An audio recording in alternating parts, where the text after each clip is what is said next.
Bienvenue à tous. Aujourd'hui encore, on est avec notre ami et collègue Stanislav Krapivnik. Stas, ravi de te retrouver. Merci, toujours un plaisir. Content d'être là.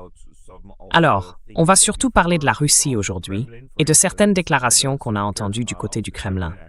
Par exemple, le porte-parole du Kremlin, M. Peskov, a déclaré que la Russie envisagerait un cessez-le-feu si les Ukrainiens se retiraient du Donbass, des quelques positions qu'ils occupent encore. En même temps, on entend maintenant, du côté des Européens, de l'Occident et aussi des États-Unis, dans plusieurs médias, que la Russie serait en quelque sorte à l'arrêt, qu'elle n'avance plus, que la dynamique est perdue. On a l'impression qu'un nouveau récit est en train de se construire. Qu'est-ce que tu en penses? Et selon toi, où la Russie veut-elle vraiment aller maintenant, après 4 ans de guerre?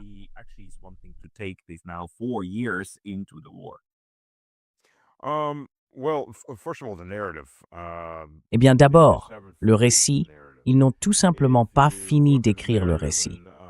Si on regarde ce qu'on disait en 23, en 24, en 25, et même de façon assez surprenante en 26, le récit qui ressort vers mars, puis en avril, c'est exactement le même.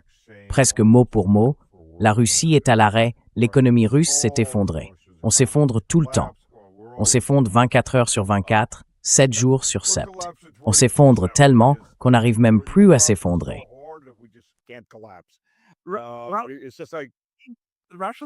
La Russie a une passion, s'effondrer du matin au soir, l'économie, le Kremlin, tout.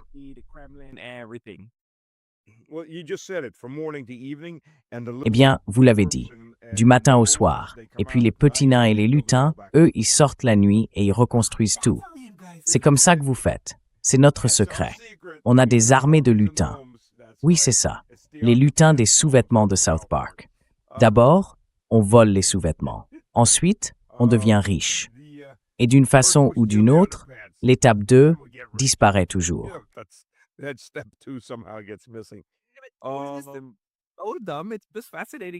C'est fascinant que depuis 4 ans, enfin on lise encore dans le New York Times, tu vois, je l'ai encore lu aujourd'hui, ou peut-être hier, que l'économie ralentit, que ça ne marche pas, que la dynamique est perdue et que tout s'effondre. Je vais faire une prédiction. On peut parier là-dessus si vous voulez, ou simplement me le rappeler plus tard. Mais à la fin du mois d'août, les Russes fuiront la Crimée.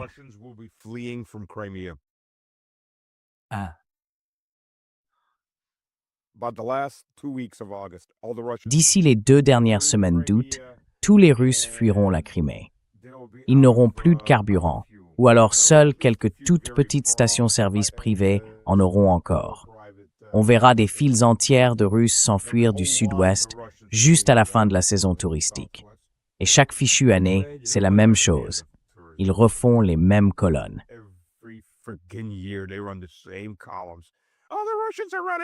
Tous les Russes sont en train de fuir. Ils se rendent compte, bon sang, qu'ils fuient. Attends, ils font vraiment ça? Comme des touristes qui quittent la Crimée pour une saison, et ensuite on entend dire qu'il y a des Russes qui s'enfuient? J'ai pas vraiment entendu parler de ça. Chaque année, oui, à la fin du mois d'août. Alors cette famille, la femme dit « Oh, je ne veux pas partir, c'est tellement bien, on a rencontré des gens formidables, c'est génial, je veux revenir. » Et eux, ils coupent tout ce passage sur les gens formidables, sur le fait qu'elle ne veut pas partir, qu'ils doivent rentrer. Ils gardent juste un petit extrait et ils s'en servent en Occident comme propagande. Vous voyez, ils disent « Tous les Russes fuient, ils fuient pour sauver leur vie, chaque année. » Et à chaque fois, à la fin août, je sais qu'on faisait pareil. On se disait « Bon, on va prendre nos vacances un peu plus tôt et revenir à temps quand tout sera plus calme. » Parce qu'il y a d'énormes embouteillages, avec 5 ou 6 millions de personnes sur la route, toutes sur les mêmes grands axes. Du coup, les petites stations-service, les stations familiales, elles tombent souvent à court d'essence, parce que tout le monde fait le plein en même temps.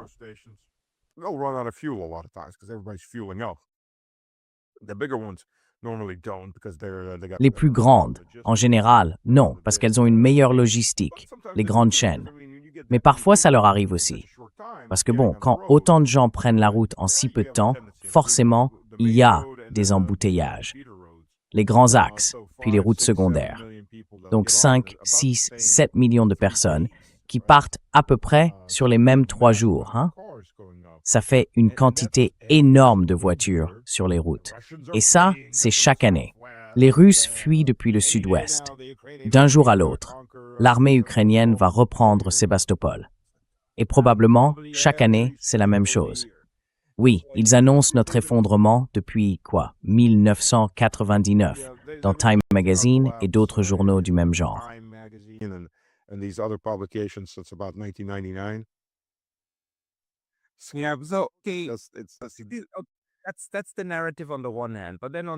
D'un côté, c'est le récit qu'on entend, mais de l'autre, il y a la réalité.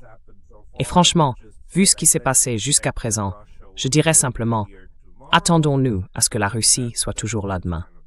C'est plutôt raisonnable, non?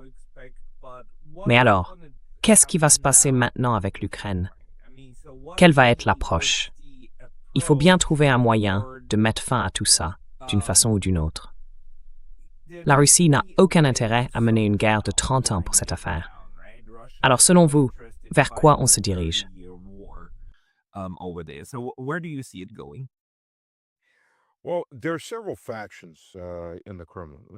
Eh bien, il y a plusieurs factions au Kremlin. Commençons par ça. Comme dans n'importe quel gouvernement, chacun préfère. En Occident, on aime bien mettre un nom et un visage sur un pays, sur un problème, et dire voilà, c'est ça, tout le problème. Mais la Russie, comme toute grande société, comme tout grand pays, a des factions à l'intérieur même de ces factions. Il reste encore une faction libérale. Elle est beaucoup plus réduite aujourd'hui, mais elle existe toujours. C'est celle qui veut rester en bons termes avec l'Occident et qui rêve de revenir à 2012 et à d'autres moments un peu illusoires de ce genre, pour toutes sortes de raisons.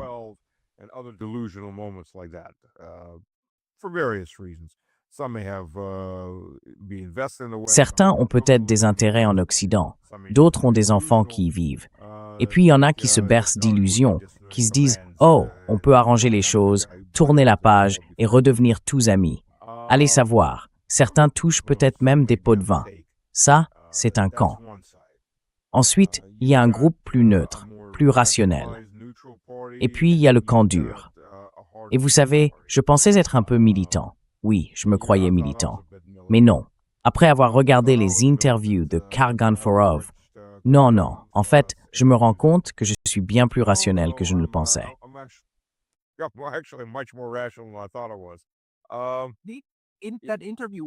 Cette interview a été assez difficile pour moi.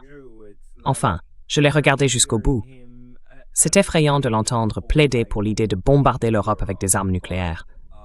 Mais oui, il y a bien une faction radicale, c'est sûr.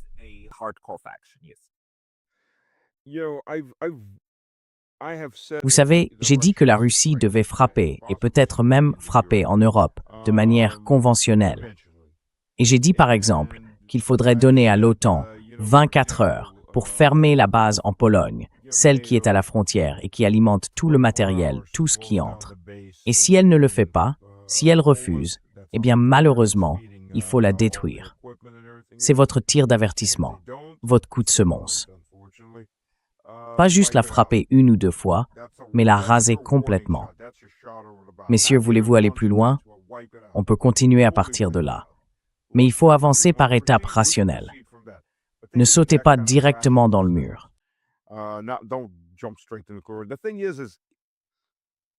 The moment was lost to stop all of this by timidity from Russia back in 22. Back when Slovakia gave the first tanks over to to Ukraine. Why was it Slovakia that gave the first tanks? Because the collective West kind of pushed Slovakia forward. That way, if Russia was to strike Slovakia hard for that, they would have gone, yeah, the stupid Slovaks. They didn't understand what we said. Don't give them any tanks. And that would have ended that. that was the moment you should have struck.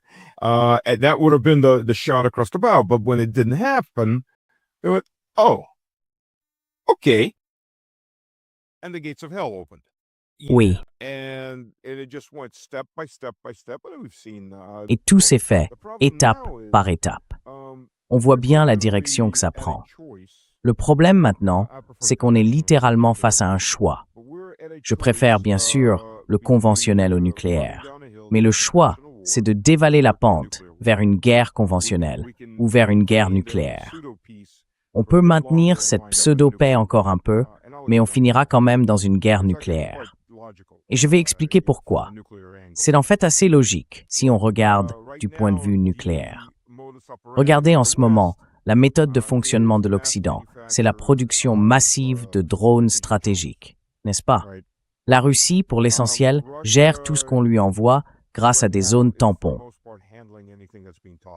Oui, la Russie est immense. Ils trouvent des couloirs par lesquels passer et ces couloirs finissent par être fermés. Il y a aussi en ce moment des projets pour construire des lignes de ces murs radars virtuels en installant des tours.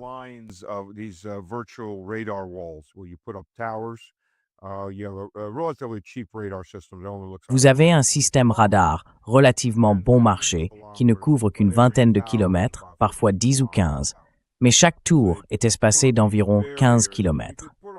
Donc, ils installent ces barrières et on peut les mettre en place assez rapidement. L'électronique n'est pas très sophistiquée et elle n'a pas besoin de l'être. Le but, c'est simplement de servir de déclencheur pour tout ce qui passe dans le ciel. Comme ça, vous fermez toutes les voies d'accès que l'ennemi pourrait utiliser pour ses drones. Et ça vous donne la signature radar de tout ce qui approche, ce qui vous permet de réagir. Parce que c'est exactement ce qu'ils font en ce moment. Vous savez, comme je l'ai dit, la Russie est immense. Et même avec des systèmes radars principaux très puissants, il y a toujours un couloir qu'on peut trouver.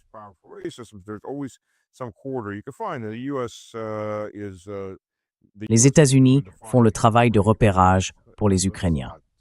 Ne nous voilons pas la face. Je pense que les États-Unis ne sont pas totalement impliqués. En réalité, ils le sont encore pas mal. Le problème, c'est qu'on peut saturer n'importe quel système si on fabrique assez de drones. Leur objectif, c'est justement de surcharger le système russe, puis de continuer à produire en masse pour le saturer encore davantage. Et ensuite, qu'est-ce qui va se passer? Eh bien, on l'a déjà vu. Ils frappent les radars d'alerte précoce et ils visent au moins la triade des bombardiers stratégiques de la dissuasion nucléaire. Et je suis sûr que s'ils pouvaient atteindre les sous-marins à quai, ils essaieraient aussi de les frapper. Donc au final, on se retrouve avec, bon, à part les États-Unis, je ne vais pas parler d'Israël, qui officiellement n'a pas d'armes nucléaires.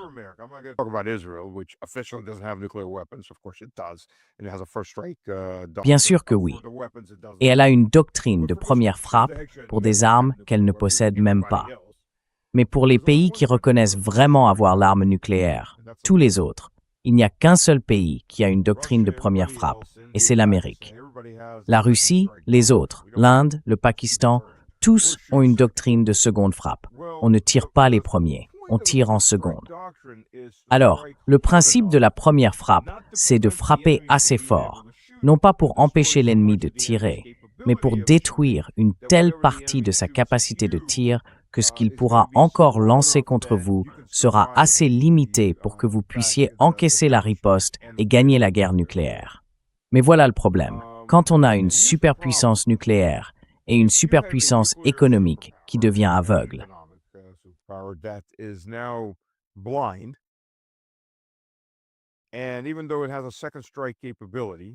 et même si vous avez une capacité de seconde frappe ou une doctrine de seconde frappe, enfin, laissez-moi reformuler. Si en face, vous avez un ennemi qui, lui, a une doctrine de première frappe et que vous êtes aveugle, sans système d'alerte précoce, la seule option logique qui vous reste, c'est de frapper le premier avec tout ce que vous avez. En clair, d'exterminer l'Occident. Parce que demain, ou même cette nuit, vous pourriez être frappé sans rien voir venir. Et c'est là qu'on en arrive à une seule conclusion logique. Les puissances nucléaires, Les superpuissances nucléaires, d'ailleurs, ne perdent pas de guerre. Elles exterminent tout le monde. C'est ça la logique de l'arme nucléaire. Et c'est ça la logique de la politique des grandes puissances. Le problème, c'est que les dégénérés en Europe ne peuvent pas ou ne veulent pas comprendre ça. Parce que ça demande un peu plus que de simplement répéter des slogans anti-russes.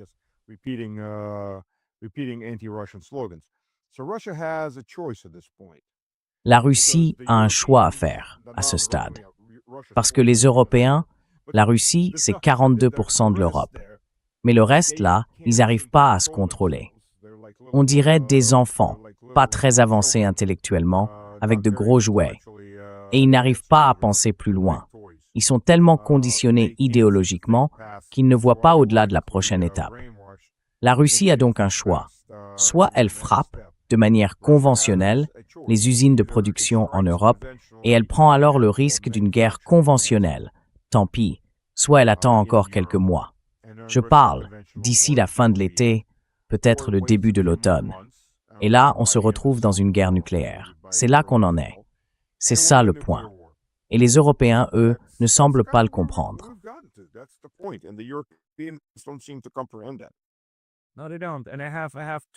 Non, pas du tout. Et j'ai 2 ou 3 points à soulever, sur lesquels j'aimerais avoir votre avis. Le premier, c'est plutôt une proposition.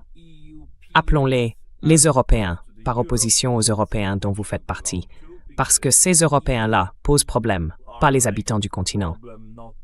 Donc le truc, c'est que not the continent, not the inhabitants of the continent. So the thing though is, this war, the way that cette guerre, enfin, elle dure depuis 2014, on le sait. Et à grande échelle, elle fait rage depuis 2022, donc depuis 4 ans. Ce qu'on a appris pendant ces 4 années, c'est que chaque fois que la guerre risquait de déborder de l'Ukraine vers le côté européen, chaque fois qu'il y avait un danger qu'elle parte dans l'autre sens, vers l'OTAN, l'OTAN allait... Non. Tu te souviens de cet épisode, quand un missile est tombé chez des agriculteurs polonais et que Zelensky a dit « Article 5, maintenant ». Et tout le monde lui a répondu « Zelensky, tais-toi, c'est pas à toi de dire ça ». Ils l'ont fait taire très vite. Et il a même dû s'excuser. Et au final, on a découvert que c'était en fait un missile ukrainien. Donc à chaque fois qu'il y avait un vrai risque que l'OTAN soit obligée d'appliquer l'article 5, ils ont tout de suite étouffé l'affaire. Pour moi, ça voulait dire que l'OTAN ne voulait pas de ça. Mais aujourd'hui, le problème, c'est que les fous et les psychopathes à Bruxelles et à Washington, ce qui reste de cette faction néoconservatrice qui a déjà poussé la Russie à bout jusqu'à l'invasion de l'Ukraine, eh bien, ils ont tout mobilisé politiquement pour aller contre elle.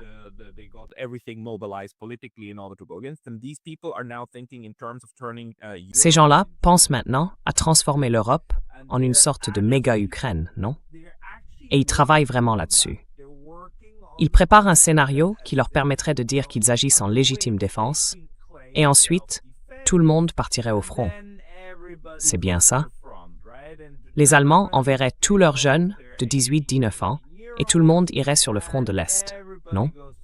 Donc, d'une certaine manière, oui, ce que vous dites a du sens. Mais en même temps, ça joue complètement en faveur de ces fichus cinglés et ça leur donne exactement la guerre qu'ils semblent vouloir à tout prix.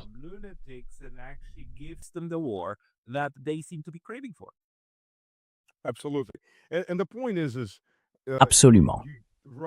Et le fait est que la Russie se trouve dans une situation où, à moins que l'Occident ne retrouve très vite ses esprits, elle n'a tout simplement pas le choix. On peut dire ce qu'on veut, qu'elle devrait attendre, qu'elle devrait faire ceci ou cela, mais non, elle ne peut pas. Parce qu'on en est arrivé à un point où ce n'est plus seulement une crise existentielle, c'est l'étape existentielle suivante. Est-ce qu'on devient aveugle et on attend d'être frappé par une arme nucléaire américaine, alors que les États-Unis ont une doctrine de première frappe? Je veux dire, si les Américains avaient dit, vous savez, oui, on va se comporter de manière civilisée plutôt que psychopathe, et qu'on renonce à la première frappe, we're not going to do first strike. Yeah, that would calm things down quite a bit. Oui, ça calmerait pas mal les choses. Mais comme on a quelqu'un comme Donald Trump, qui a déjà essayé d'assassiner Vladimir Vladimirovitch, ne tournons pas autour du pot. La frappe de Valdai, la tentative de frappe de Valdai, c'était bien une tentative d'assassinat. Même en Russie, ils le disent ouvertement maintenant. Ils ne voulaient pas le dire. Mais bon, c'est comme ça. Peu importe les discussions qui continuent, on a en face un adversaire qui visiblement n'a pas de frein. Vous savez, Scholz, quoi qu'on en pense, il était bien plus rationnel que Mills, comme on semble vouloir le souligner. As it seems to be pointing out. And even the EU. Et même les sociopathes de l'Union européenne, les eurocrates assis là-bas, une fois que certains des plus rationnels, enfin je ne dirais pas complètement rationnels, auront été remplacés par des gens encore moins rationnels, comme Kaja Kallas, qui a, disons, le QI d'une brique cassée, et que les autres seront devenus encore plus endoctrinés, persuadés de leurs propres absurdités. Ils vivent dans des bulles, ils disent tous la même chose, ils entendent tous la même chose en retour, et ça finit par leur monter à la tête. Le problème, c'est que même une brique cassée peut te tuer si elle te tombe dessus, non? Donc la question c'est, comment on gère ces briques cassées, hein? Alors,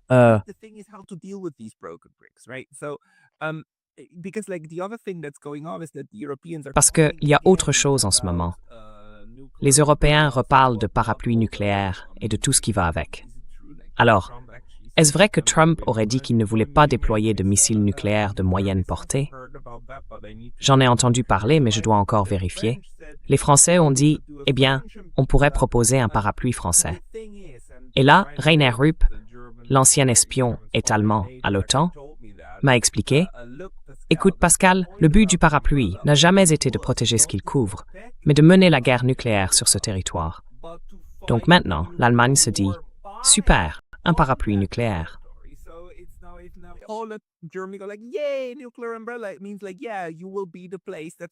Ça veut dire, en gros, oui, ce sera chez vous. C'est déjà décidé. Il y aura des armes nucléaires tactiques venant des deux côtés qui tomberont sur votre territoire. Et ils sont prêts à le faire parce que c'est stupide. C'est complètement stupide. C'est juste idiot. Mais ils sont prêts à aller jusque-là. Et ils construisent tout un récit autour de ça. Parce qu'ils croient, encore une fois, que les touristes qui quittent la Crimée pour rentrer chez eux fuient les Russes. Ils croiraient même que des bombes nucléaires venant de France sont en fait des bombes russes, ou je ne sais quoi. Voilà où on en est aujourd'hui en Europe. Alors quel est ton point de vue? Qu'est-ce que t'en penses?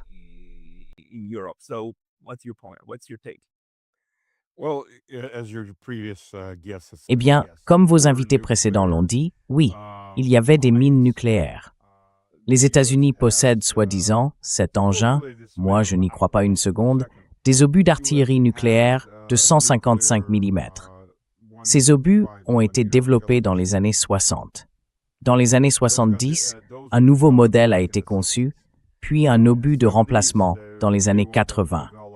Et paraît-il, quelque part au milieu ou à la fin des années 90, ils auraient été démantelés. Franchement, je n'y crois pas du tout. Et puis nous avons été formés, enfin, je ne dirais pas que c'était un entraînement poussé, mais on nous a quand même briefés et entraînés sur la façon dont nous devions réagir en cas de guerre nucléaire. Enfin, de guerre nucléaire tactique. Autrement dit, l'armement nucléaire tactique monté sur le canon de 155 mm. Le modèle plus moderne possède un bloc propulseur derrière l'obus pour le pousser plus loin.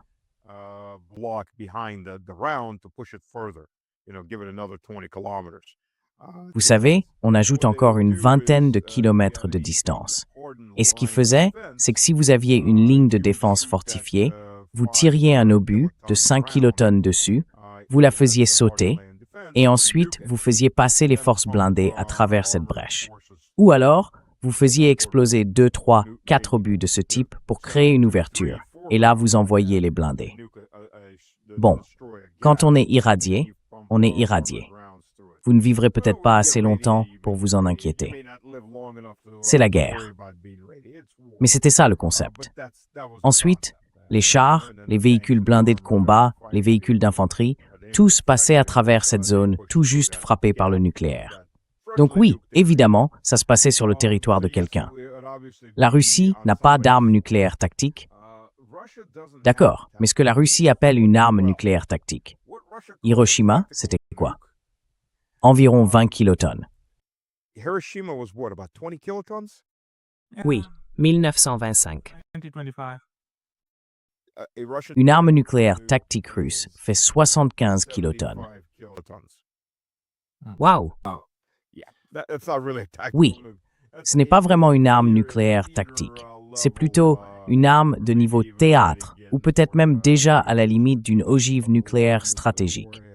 Je veux dire, c'est presque 4 fois Hiroshima.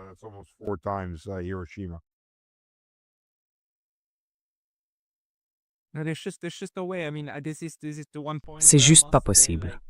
Franchement, là-dessus, je dois dire, peu importe. Je suis totalement d'accord avec ce qu'on a écrit. Une guerre nucléaire ne peut pas être gagnée et elle ne doit jamais être menée. Donc voilà, je comprends très bien l'immense frustration. Mais à ce stade, la discussion en Russie, c'est vraiment sur la manière de frapper et non plus sur le fait de le faire ou pas. Ou bien, il y a encore un débat sur la façon de créer cette zone tampon nécessaire en Ukraine, vous voyez.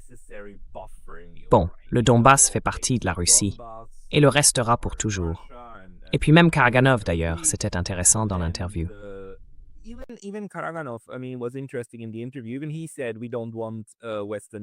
Même lui a dit, on ne veut pas de l'ouest de l'Ukraine, parce que c'est un marécage de tout ce qu'on ne veut pas. Mais il devrait y avoir, enfin, on peut imaginer une sorte de zone neutre au milieu, sur le terrain, qui mettrait au moins quelques centaines de kilomètres entre les deux fronts. Et puis, une forme de défense qui aiderait la Russie à se protéger contre les drones qui arrivent. Et un cessez-le-feu, ce qui reviendrait en fait à un conflit gelé.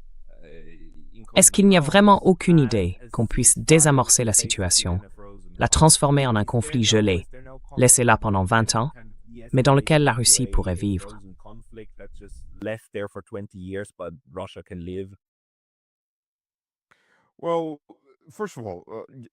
Alors, d'abord, si on prend un peu de recul, d'un point de vue historique, quand on parle de la Russie médiévale avant les Mongols, et il y a de bonnes raisons de le faire, cette Russie-là s'étendait à l'ouest jusqu'à la Galicie et à l'est jusqu'à Vladimir, à environ 250 km, ainsi que jusqu'à Murom, à peu près 200 à 250 km à l'est de Moscou.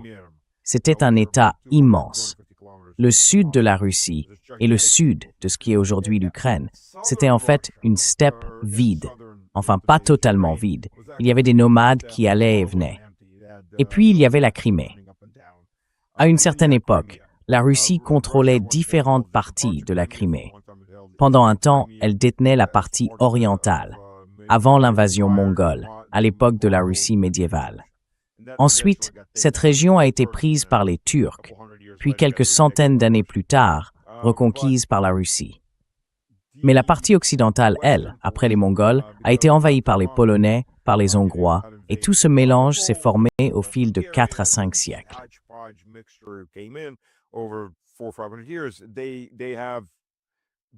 Leur base historique, est russe. Mais ils ont tellement changé au fil des années, avec l'arrivée de populations très différentes, que bon, peu importe, on n'en veut pas, vous pouvez la prendre. La Transcarpathie a toujours été hongroise, c'est aujourd'hui une partie de l'Ukraine. La Galicie, elle, était russe, mais dès les années 1400, c'était déjà perdu. Et quand elle est revenue en réalité, elle n'a jamais fait partie de l'Empire russe. Quand l'Empire russe a commencé à s'étendre, cette région appartenait encore au territoire austro-hongrois. Donc oui, personne ne veut vraiment de cette zone. C'était une grosse erreur de Staline de l'ajouter. Il aurait dû la donner aux Polonais et les laisser gérer les problèmes. Et les Polonais, eux, veulent cette terre, mais ils ne veulent pas avoir affaire aux Ukrainiens de l'Ouest.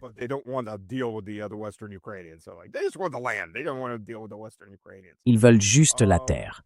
Ils ne veulent pas avoir affaire aux Ukrainiens de l'Ouest. Historiquement, les terres vraiment russes, ce sont les provinces qui longent le Dniepr, des deux côtés du fleuve. Si on regarde les cartes, que ce soit la répartition linguistique ou les résultats des votes, ce sont celles qui ont voté à l'Est, celles qui ont voté russe. Et ce sont aussi celles qui ont été ukrainisées dans les années 1920. Aujourd'hui, les Ukrainiens essayent sans doute encore de les ukrainiser. D'abord, c'est là qu'on a enrôlé de force la plupart des hommes pour se débarrasser des Russes sur le champ de bataille. Donc voilà, c'est la situation là-bas. Le problème, enfin, ce que vous dites n'est pas forcément une mauvaise solution, mais le problème, c'est qu'il n'y a pas de confiance.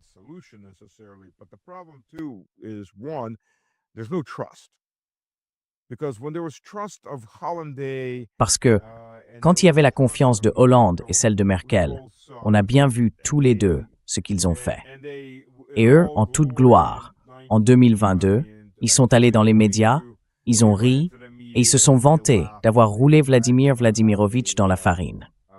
Ils n'avaient jamais eu l'intention d'aboutir à une quelconque paix, alors que la Russie, à ce moment-là, essayait vraiment. La Russie cherchait activement à maintenir l'Ukraine unie, à part la Crimée, à garder le reste du pays ensemble, simplement comme une zone fédéralisée. C'est ça, les grandes manifestations dans l'Est. Ils voulaient ce concept radical, la fédéralisation. Vous voyez, avoir leur mot à dire dans le gouvernement à Kiev, pouvoir élire leur propre gouverneur au lieu d'avoir des oligarques imposés au-dessus d'eux pour les exploiter. Des petites choses folles comme ça. La fédéralisation.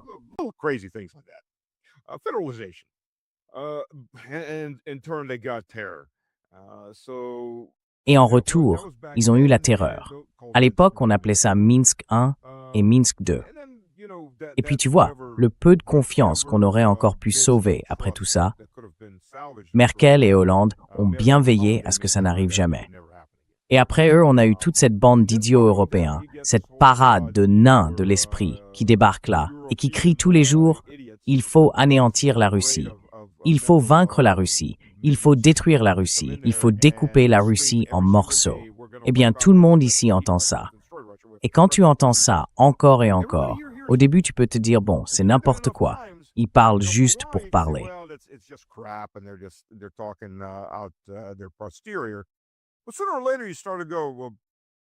Mais tôt ou tard, on finit par se dire « Bon, ils le répètent tellement souvent. Peut-être qu'ils ne mentent pas. Peut-être que ce n'est pas du baratin. Peut-être que ce n'est pas juste de la politique interne. Peut-être qu'ils le pensent vraiment. Et si eux veulent la guerre, eh bien, ils auront la guerre. Très bien, préparons-nous à la guerre. » C'est cette dynamique-là qui est en train de monter. Et Medvedev, d'ailleurs. J'ai parlé avec quelques personnes qu'ils connaissent d'assez près. Parce que la question, c'est, Medvedev était très libéral. Et maintenant, il publie tous ses messages, très belliqueux. Alors je me suis demandé, est-ce que c'est sincère? Et on m'a répondu, oh oui, il a eu une sorte de révélation. Il a viré franchement à droite. Il est passé de « jouons la carte de l'Europe, soyons amis avec l'Europe » à « ils veulent la guerre, on va leur donner la guerre ». Et c'est exactement cet état d'esprit qu'on retrouve au Sénat.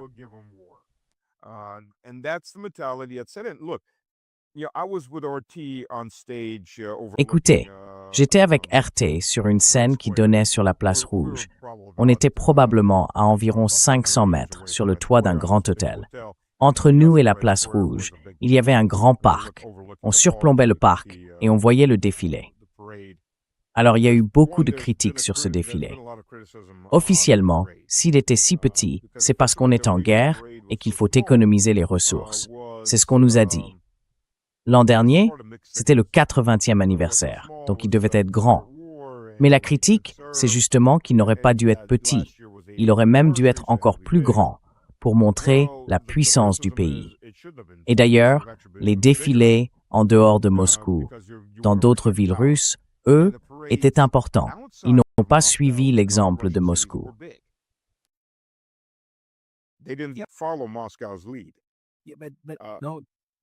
Mais t'inquiète pas, Stas, que ce soit grand ou petit, les Européens ne l'auraient pas diffusé de toute façon.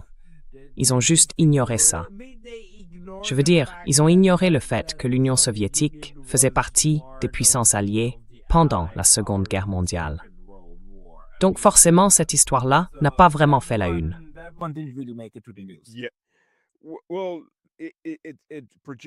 Eh bien, ça a un impact à l'intérieur même de la Russie.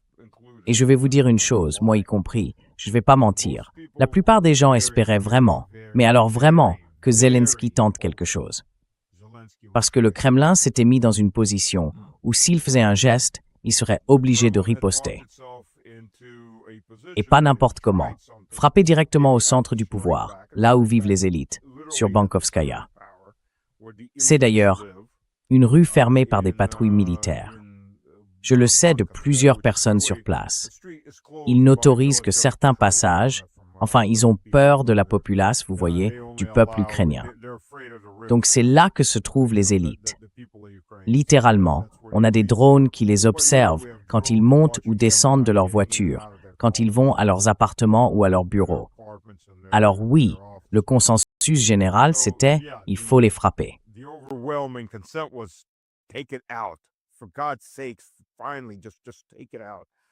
Bon sang, enfin, qu'on en finisse, qu'on le fasse sortir.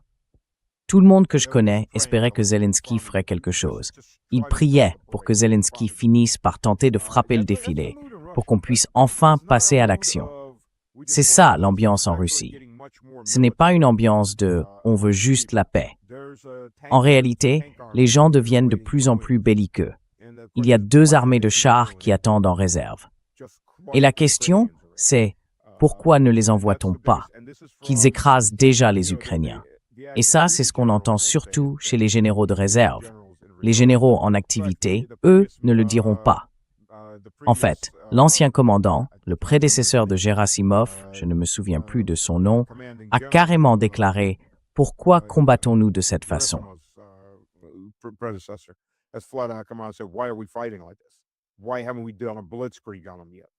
Pourquoi est-ce qu'on n'a pas encore lancé une blitzkrieg contre eux?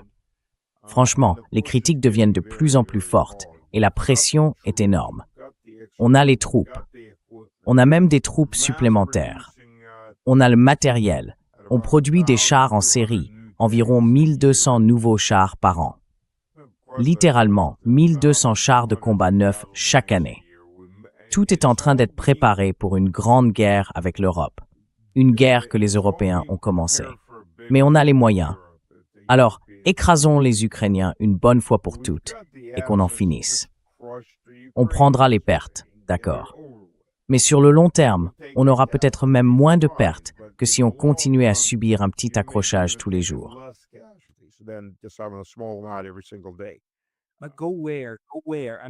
Mais aller où? Exactement. Je veux dire, quelle serait la solution militaire pour l'Ukraine si personne ne veut de la Galicie? Kiev? Très bien, admettons, vous prenez Kiev, et après, il reste toujours l'Ukraine, qui continuera à vous frapper avec des drones, vous et Kiev.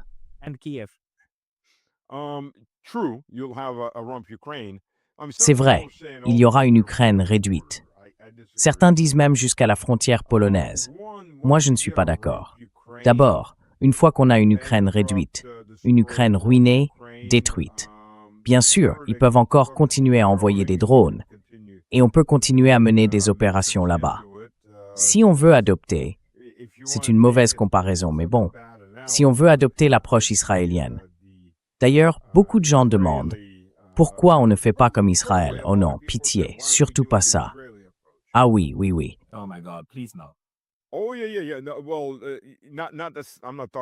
Bon, je ne parle pas, tu sais, d'exterminer une population.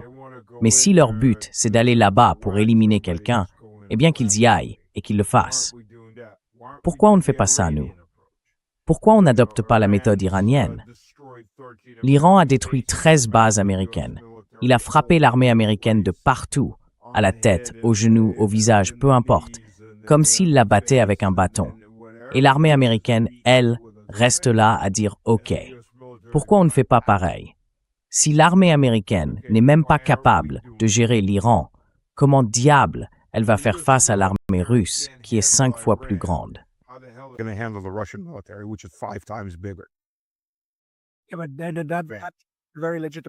Oui, mais c'est une question tout à fait légitime. D'un autre côté, si ça devenait la stratégie, ça reviendrait à dire « D'accord, très bien, invoquez l'article 5 contre nous ». Je veux dire, encore une fois, comme tu l'as dit, est-ce qu'on va frapper ces bases? Et maintenant, montrez-nous votre article 5. Montrez-nous où il est. Mais c'est un pari énorme, non? Oui, ça l'est. Parce que si on décide alors d'y aller à fond, comme le dit souvent Alex Christoforou, eux, ils n'ont pas de marche arrière, pas vrai? Eh bien, Well, they do have a reverse gear. At least parts of NATO have. Ils ont bel et bien une marche arrière. Du moins, une partie de l'OTAN en a une. L'ensemble de l'OTAN n'ira jamais à fond. Soyons réalistes. D'abord, les Américains ont tout intérêt à rester neutres et à vendre des armes aux Européens, pas à se battre dans une guerre européenne. Et si on regarde bien, c'est exactement ce qu'ils font. Regardez la brigade Stryker, basée à Vilsec. J'étais moi-même en poste à Vilsec et cette base a beaucoup grandi depuis. À l'époque, il n'y avait que la 3e brigade de la 1re division d'infanterie. Maintenant, ils ont ajouté 2 brigades de plus, donc la base s'est vraiment agrandie. Mais là, ils vont retirer une brigade, la brigade Stryker. Ça fait environ 5000 hommes. Et maintenant, il dit qu'ils vont encore retirer d'autres soldats, y compris ceux basés en Italie. Les États-Unis se replient sur tous les fronts parce qu'ils ne veulent pas faire partie de cette guerre. Ils veulent en tirer profit. oui. Ils ont environ 5000 chars M1 et M1A1 en réserve. Il faut bien qu'ils en fassent quelque chose. Pour l'instant, ils sont mis sous cocon, mais qu'est-ce qu'on va en faire? Ah, et soudain, ils ont commencé à moderniser les M1 en M1A1, en remplaçant le blindage en acier par un blindage composite et en changeant le canon principal qui passe de 105 à 120 mm. Ce qui, soit dit en passant, est une excellente nouvelle pour Rheinmetall, puisque c'est eux qui fabriquent ces canons de 120 mm. Oui. Donc, qu'est-ce qu'on va faire? En plus, ils investissent dans la modernisation. Donc, évidemment, ils sont assez sûrs d'avoir un marché pour revendre l'ancien matériel. Ils ont aussi environ 6000 vieux Bradley qui traînent sous cocon. Qu'est-ce qu'on va en faire? Soit on dépense de l'argent pour les démonter, soit on les vend à quelqu'un qui en a vraiment, vraiment besoin.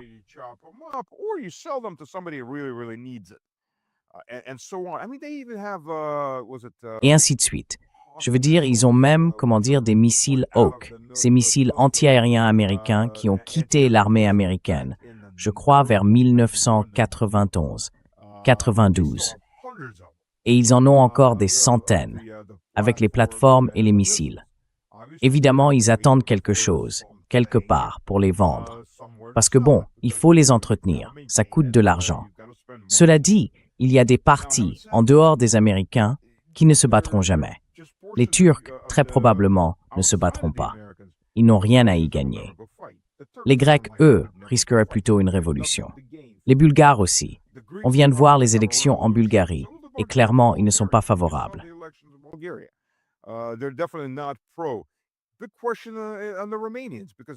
La question sur les Roumains, parce qu'il ne faut pas l'oublier, les élections roumaines ont été carrément volées. Je veux dire, aussi scandaleuses qu'elles aient pu être, elles ont été volées, tout simplement. La seule chose qui ne s'est pas produite, c'est que la garde prétorienne n'est pas entrée pour tirer sur tout le monde. Ah, et d'ailleurs, à ce moment-là, la garde prétorienne, c'était la 110e division aéroportée, ou la 101e, la division d'assaut aérien américaine, qui n'existe plus aujourd'hui. Et la 82e non plus, elle est partie aussi. Elles ont toutes été retirées d'Europe, petit à petit, parce qu'elles ne vont pas se battre. Maintenant, la vraie question, c'est de savoir combien d'autres pays européens vont vraiment le faire. Le Portugal va-t-il envoyer des troupes ou l'Espagne?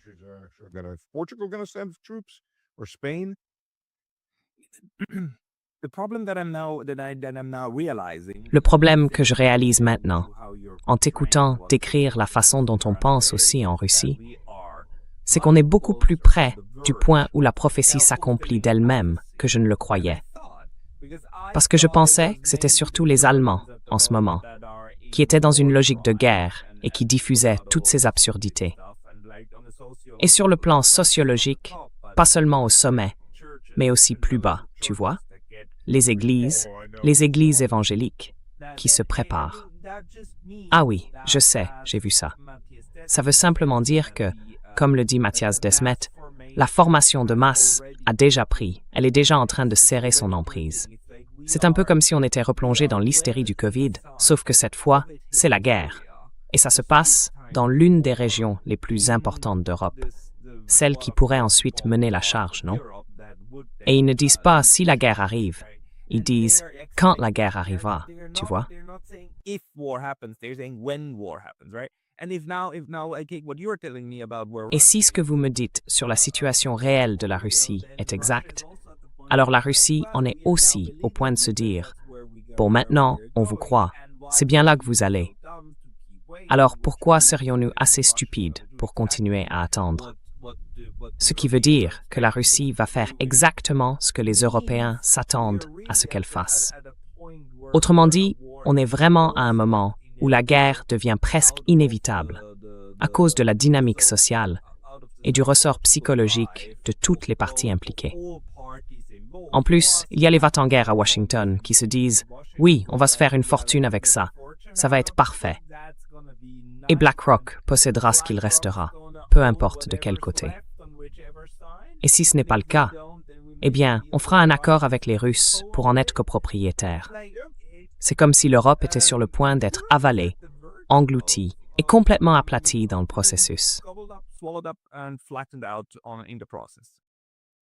Yeah, Russia isn't in a mass formation. Tu sais, la Russie n'est pas dans une sorte de formation de masse, parce que, pour comprendre la mentalité russe, il faut se rappeler qu'on a été envahi depuis l'Ouest depuis l'an 1012. Ce n'est pas juste Napoléon ou Hitler. Non, ce sont des vagues continues d'invasion européenne depuis plus de 1000 ans. On est simplement devenu très bon pour massacrer tout ce qui arrive dans notre direction, puis les suivre chez eux, en général en ramenant un petit morceau en guise de paiement.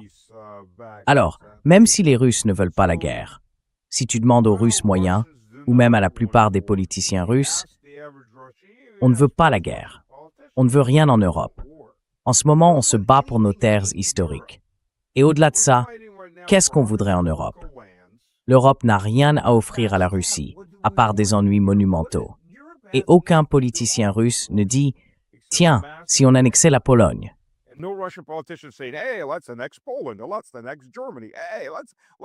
Annexons l'Allemagne. Allez, prenons Paris. Personne n'en veut. Personne n'en voulait déjà, quand ils étaient prospères. Les soviétiques sous Trotsky allaient dans une certaine direction, et tout ça s'est arrêté avec Staline. Staline, lui, était un nationaliste. Trotsky, un mondialiste. Et tout le monde disait « Oh, Staline, c'était une erreur ». Eh bien, dans ce système-là, Staline, c'était le meilleur résultat possible. Parce que si ça avait été Trotsky, il ne serait pas resté beaucoup de Russes en vie, ni beaucoup d'Européens d'ailleurs. Trotsky croyait à la révolution mondiale, peu importe le prix à payer. Il voulait une révolution partout sur la planète, et pour lui, tout le monde n'était que du bois d'allumage pour le grand feu de la révolution. Alors, heureusement qu'il n'est jamais arrivé au pouvoir. So thank God he didn't come to power. Stalin was a nationalist. He built a buffer states in Europe against NATO. Let's not forget, NATO was formed in 49. In 48, Stalin asked to join NATO. He didn't quite get it at that moment that NATO was against Russia, or the Soviet Union, or Soviet Russia, as Americans prefer to call it. So Stalin was building socialism in one country. That was their slogan toward, that unachievable goal of communism. That light at the end of the tunnel that for most countries turned out to be a train, not the way out. The oncoming train. Look, I mean, every country in the world, to some degree, there's no pure socialist countries. On ne peut pas avoir un extrême ou l'autre. Ce qu'on a, c'est une économie mixte. Et les économies mixtes existaient bien avant que les gens ne commencent à leur coller des étiquettes.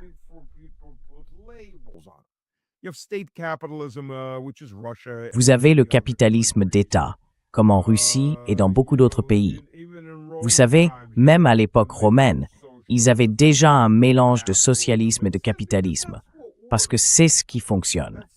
C'est ça, le fond du sujet. Peut-être qu'ils n'avaient pas encore de nom pour ça à l'époque, mais c'est bien ce que c'était. Donc il n'y a pas cette différence économique, théocratique ou théologique.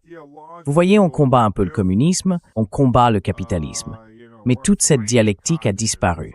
Aujourd'hui, c'est littéralement les mondialistes contre les nationaux, ou les locaux, les souverains, appelez-les comme vous voulez. Et les mondialistes, eux, sont en Occident. Ils n'ont jamais été en Russie. And the globalists are in the West. They were never in Russia. And Russia doesn't want no Russian politician is going to say. La Russie ne veut pas ça. Aucun politicien russe ne va dire « Oui, allons envahir et annexer la Pologne ». Ou encore « Tiens, encore mieux, annexons toute l'Allemagne ». Ou même « Pourquoi pas Lyon ? Oui, j'aime bien Lyon, j'y suis allé. Annexons Lyon ». Personne ne va dire ça. Et personne n'en a envie. C'est bien ça le vrai problème ici. Il n'y a aucun désir. Les terres russes qui sont vraiment ethniquement russes, incontestablement, n'ont pas été transformées, pas complètement déformées comme l'ouest de l'Ukraine, en gros. Et si on trace une ligne de Kiev jusqu'à Odessa, cette partie-là, c'était l'ancienne Novorossia. Ce sont ces régions que les communistes, dans les années 20, ont essayé de forcer à devenir ukrainiennes.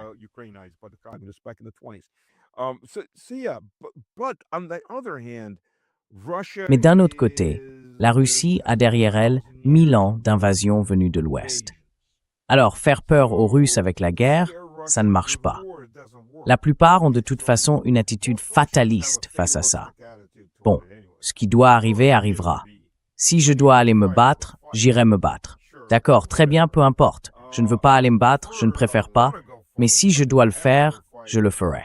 C'est ça, la mentalité russe. Après 1000 ans d'invasion occidentale, on s'attend simplement à une nouvelle invasion. Il y a un dicton qui dit « Tous les 100 ans, les Européens se rassemblent, forment un point et viennent nous envahir. » Et c'est vraiment ce que les gens disent. Donc tout ça s'inscrit parfaitement dans ce schéma.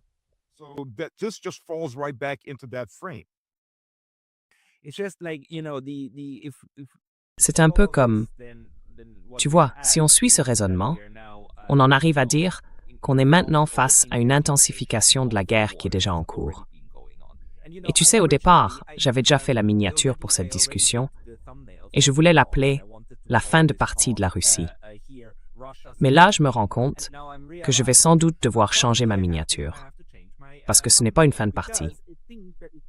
C'est plutôt qu'on est au bord d'une sorte d'européanisation de tout ça.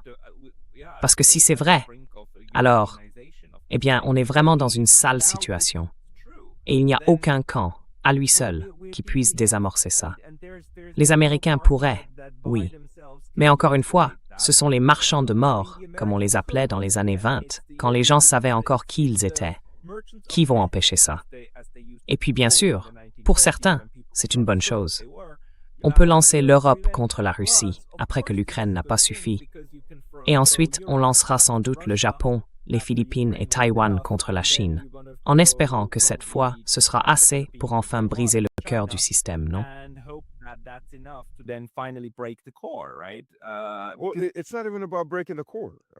Eh bien, il ne s'agit même pas de briser le cœur du problème.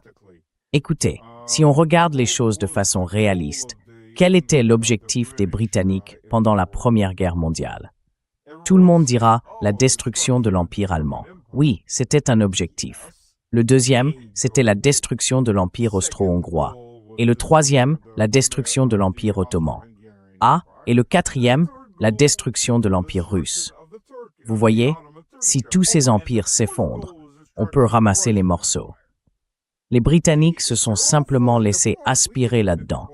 Ils ont fait la même chose pendant la Seconde Guerre mondiale. Je ne défends pas Hitler, et Hitler serait sans doute parti vers l'Est quoi qu'il arrive, parce que c'était déjà une idée qu'il poussait. Oui, c'était un fou. Mais les Britanniques étaient de petits salauds diaboliques qui poussaient Hitler aussi vite que possible à entrer en guerre contre Staline.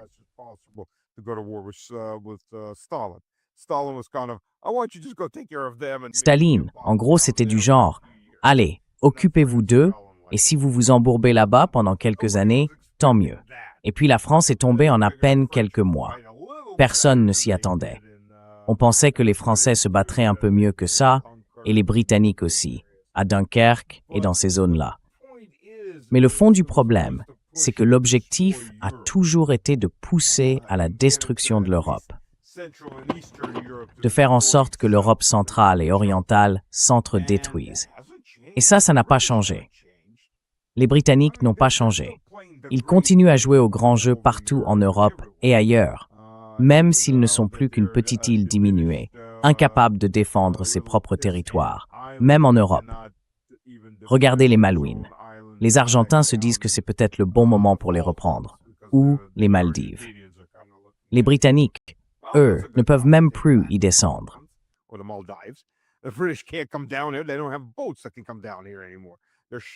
Ils n'ont plus de bateaux capables de venir jusqu'ici. Leur navire, c'est censé être la reine des mers. À peine la princesse de l'étang, oui. Ils ne peuvent plus rien faire. Donc oui, ils en sont là, mais ils essayent encore de jouer à ce jeu. Ils essayent toujours de se faire passer pour une grande puissance et de pousser les autres à se battre entre eux. Le problème avec la formation de masse, c'est que personne ne veut en parler. Tu sais quand la formation de masse allemande s'est effondrée? Quand Hitler est mort. La résistance à Berlin s'est écroulée dès que la nouvelle de la mort du Führer a commencé à circuler. Le fanatisme des Allemands allait au-delà de toute stupidité. La dernière grande armée allemande brûlait vive dans la forêt au sud de Berlin, là où l'armée rouge les avait encerclés et les bombardait sans relâche avec des bombes incendiaires. Littéralement en train de brûler une armée entière.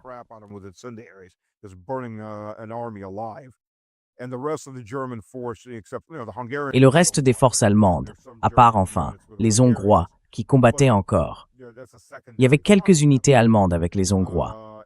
Mais à ce stade, c'était un front secondaire. Et puis, dans les terres tchèques, les SS ont été massacrés à Prague. La Russie a dû envoyer un groupe d'armées dans cette direction. Konev a détaché un corps de son groupe d'armées, parti de Berlin, et en 2 jours, il était à Prague, repoussant les Allemands. Mais les principales forces allemandes étaient anéanties. C'était fini pour elles. Berlin était encerclé. Berlin était en train de tomber. Ils se battaient jusqu'au bout, jusqu'au moment où ils ont reçu le message que leur Führer était mort. Ah, d'accord. Alors c'est fini. Et là, les redditions massives ont commencé.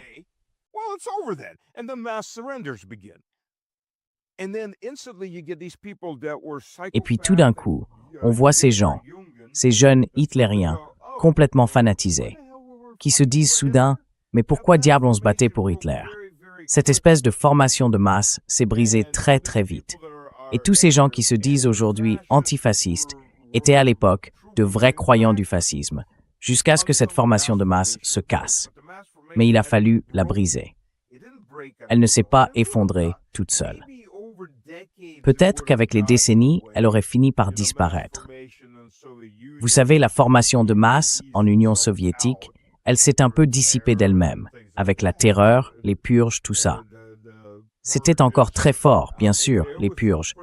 Mais finalement, l'Union soviétique s'est adoucie à la fin des années 40, puis dans les années 50. Et dans les années 60, ça n'avait plus rien à voir. C'était même plus le reflet, même lointain, de ce que c'était dans les années 20 et 30.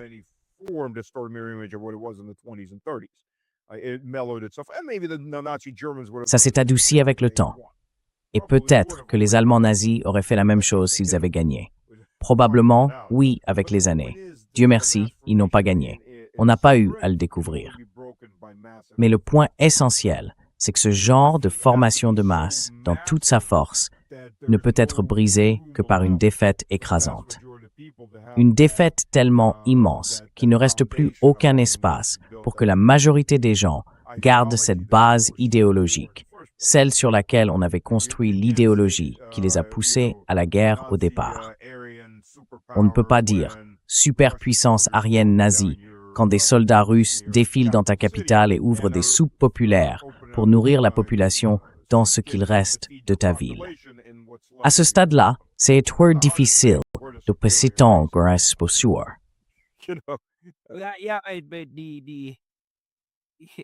La question, c'est comment faire pour ne pas en arriver là, hein? Enfin, C'est en tout cas la question que je me pose. I don't think I don't think there's a way out. Je ne pense pas qu'il y ait une issue. I don't want to say. Je n'aime pas dire ça. Moi, je préférerais que tout le monde vive en amis, tu vois.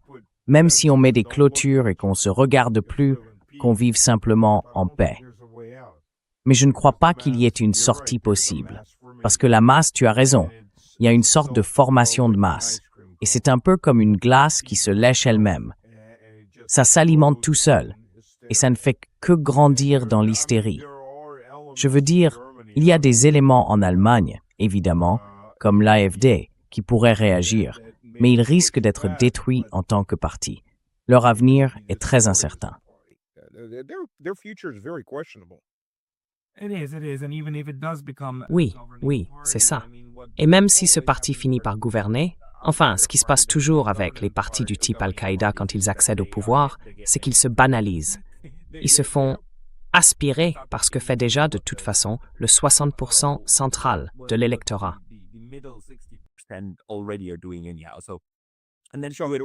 Et puis, regardez avec le Front National. Eux, ils le font d'une manière un peu plus à droite, non? Oui, on l'a vu avec le Front National. Ils ne sont plus contre le fait d'envoyer de l'aide à l'Ukraine. Simplement pas des soldats français.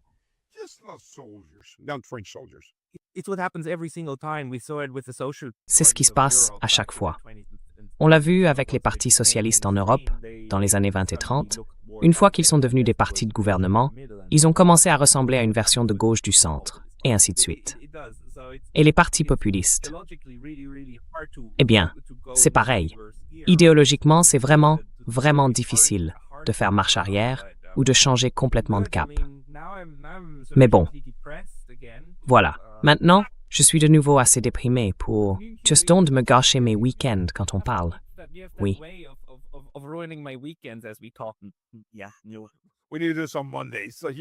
Il faut qu'on fasse ça le lundi. Le week-end, tout s'est déjà calmé. Écoute, franchement, moi je gère. C'est comme Dieu le veut. Faut lui faire confiance et faire ce qu'il y a à faire. Est-ce que je veux la guerre? Non, on ne veut pas la guerre. Personne ne veut la guerre. Mais la plupart des Russes aujourd'hui se sentent vraiment acculés. Les Européens, eux, ne se calment pas. Au contraire, ils font exactement l'inverse. Ils deviennent de plus en plus hystériques. Ils crient plus fort, ils se frappent la poitrine et ils deviennent encore plus stupides. Ce qui est difficile à imaginer, que la direction de l'Union européenne puisse être encore plus stupide. Mais c'est ce qu'on voit. Enfin, regarde, ils ont commencé à dire « parlons à la Russie ». Et qui est le candidat numéro 1 en ce moment? Kyriakos. Who's the number one candidate right now? Kaja Kallas. Don't even bother coming. Don't get on that plane. Il ne prend même pas la peine de venir. Ne monte pas dans cet avion. Il n'y a rien à discuter. Et tu sais à quel point tout ça devient absurde? Alors, la Russie impose chaque année une interdiction d'exporter du diesel pendant la saison des semis. Et cette saison, là-bas, dure 3 mois. Parce qu'en Russie du Sud, les semis commencent à la mi-mars, parfois même au début du mois. Cette année, ça a été avancé de 2 semaines. La planète se réchauffe. En fait, on revient simplement à la normale. Ce n'est pas une catastrophe climatique. Si on regarde le climat sur une très longue période, on est à un niveau extrêmement bas. On commence juste à remonter. On est encore très loin de la moyenne de ce qu'a été la planète au cours des 48 derniers millions d'années. Commençons déjà par ça. On reste très bas et on sort à peine d'un désastre total qui a presque anéanti toute vie sur Terre. Parce que les niveaux de CO2 avaient resté.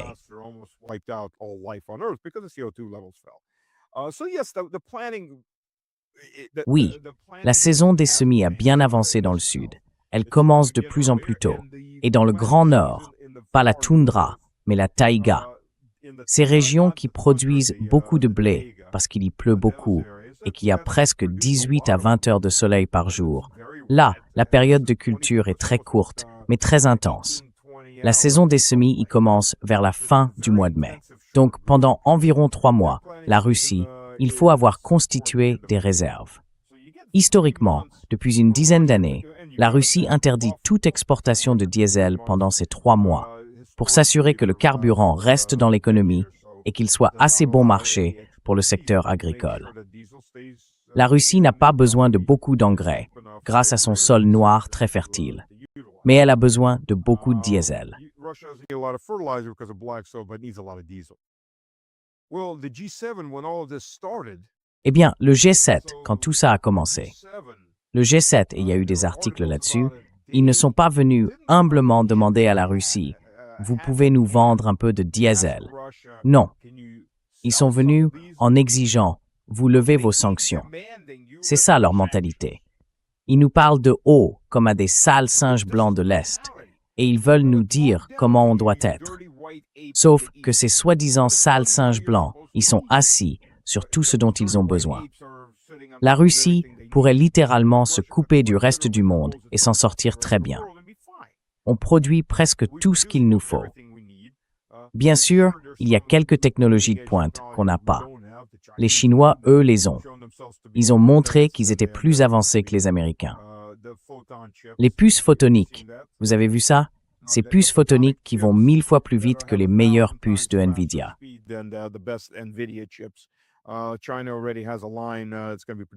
La Chine a déjà une ligne de production qui va en fabriquer environ 12 000 cette année. C'est une vraie percée technologique. On utilise des photons pour transmettre les signaux à l'intérieur de la puce. Oui, c'est la technologie qui pourrait bouleverser les centres de données d'intelligence artificielle. Elle consomme beaucoup moins d'électricité parce qu'elle dégage beaucoup moins de chaleur et elle est bien plus efficace. Donc à ce stade, oui, les Chinois ont certaines technologies de pointe que nous n'avons pas. Mais dans l'ensemble, pour survivre et pour bien survivre, l'industrie textile en Russie ne s'est pas encore complètement remise. Alors oui, on importe encore quelques produits de ce genre, un peu d'électronique aussi. Mais on fabrique beaucoup de choses nous-mêmes, des réfrigérateurs, des machines à laver. C'est d'ailleurs pour ça qu'on retrouve des puces de missiles récupérées sur de vieilles machines à laver.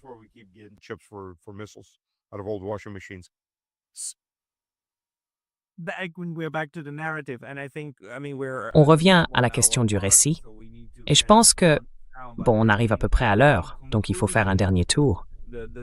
Mais pour conclure, le constat un peu triste de cette discussion, c'est que soit les Européens sortent de leur espèce de formation de masse, soit c'est la Russie qui va briser les Européens.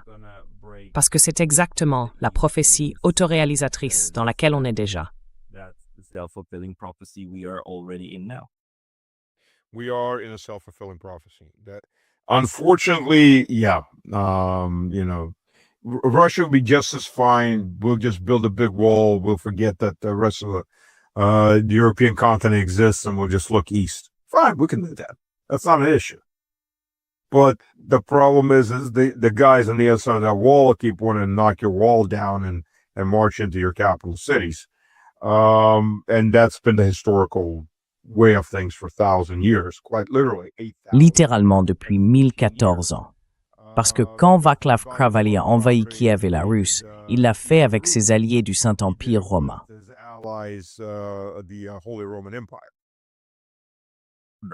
1014 ans, c'est bien ça? Non, non, non. 1012. 1012 après Jésus-Christ. Ah, 1012. 1014 ans. Depuis, ça n'a été qu'une vague après l'autre, encore et encore. Les Suédois, les Teutoniques, les Polonais et leurs alliés, et ainsi de suite. Même, vous savez, même quand nous avons vaincu les Mongols à Kulikovo-Polier, il y avait d'ailleurs des mercenaires suisses et italiens qui combattaient pour les Mongols contre la Russie. Et quand les Polonais ont pris, pendant le temps des troubles, quand ils ont pris Moscou 2 fois, la deuxième fois, ils en étaient littéralement à manger la population parce qu'ils étaient assiégés.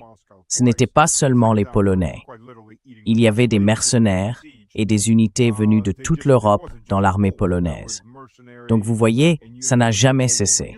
Alors oui, la Russie n'est pas en formation de masse, mais elle reste toujours, dans une certaine mesure, paranoïaque en regardant vers l'ouest, pas vers l'est.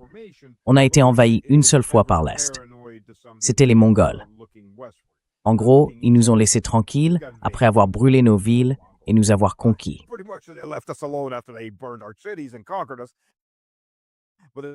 Mais tant qu'on les a payés, c'est dégueulasse. As long as we paid them the tax, they gave them levies for whatever. Tant qu'on leur payait l'impôt, ils nous laissaient tranquilles et prenaient des levées pour la campagne suivante, celle qu'ils voulaient mener. Et nous, on attendait simplement qu'ils se désunissent. Mais ils n'ont pas cherché à changer notre religion. Ils n'ont pas cherché à changer notre culture. Toute cette histoire, selon laquelle les Russes sont mélangés aux Mongols, c'est n'importe quoi. Ils n'ont pas vraiment violé ni pillé. Après les premières vagues, ils se sont simplement installés, calmement. Si quelqu'un ne payait pas les impôts, là, il se faisait éliminer. Mais dans l'ensemble, la Russie était vassale. Les États russes étaient tous des vassaux, des principautés différentes. Tant qu'ils payaient les impôts et fournissaient des soldats pour la campagne suivante, ils pouvaient vivre leur vie comme ils voulaient. Eux, ça ne les intéressait pas plus que ça. Live your own lives. We don't really care. That's okay. Thank you very much. And D'accord. Merci beaucoup. Et on devra reprendre cette discussion dans quelques semaines, parce que je pense qu'il est vraiment important de comprendre à quel moment critique nous en sommes. Pour celles et ceux qui veulent suivre votre travail, ils peuvent bien sûr vous retrouver sur votre propre chaîne YouTube, Slavicman, avec un K, Monsieur Slavicman. Mr. Slavic Man. Mr. Slavic. All one word. All one word. Tout attaché, tout en un seul mot. X chez Stas Kropivnik. On n'a pas pu mettre le nom en entier. Nous, les Russes, on aime les noms longs. Et puis sur Telegram, Stas Today. Obratno, c'est la chaîne en russe. Stas Was There, c'est la chaîne en anglais. Ça ne se passe que sur StreamYard. Zoom, parfois ça rame un peu, mais It's okay. The Zoom slows down sometimes, but Oui, la prochaine fois qu'on y retourne. Cette fois, on est sur StreamYard. Oui, la prochaine fois, on repassera sur Zoom. Mais je mettrai tous les liens vers tes chaînes dans la description, juste en dessous. Donc, Kropivnik, merci beaucoup pour ton temps aujourd'hui. Kropivnik, thank you so much for your time today. merci.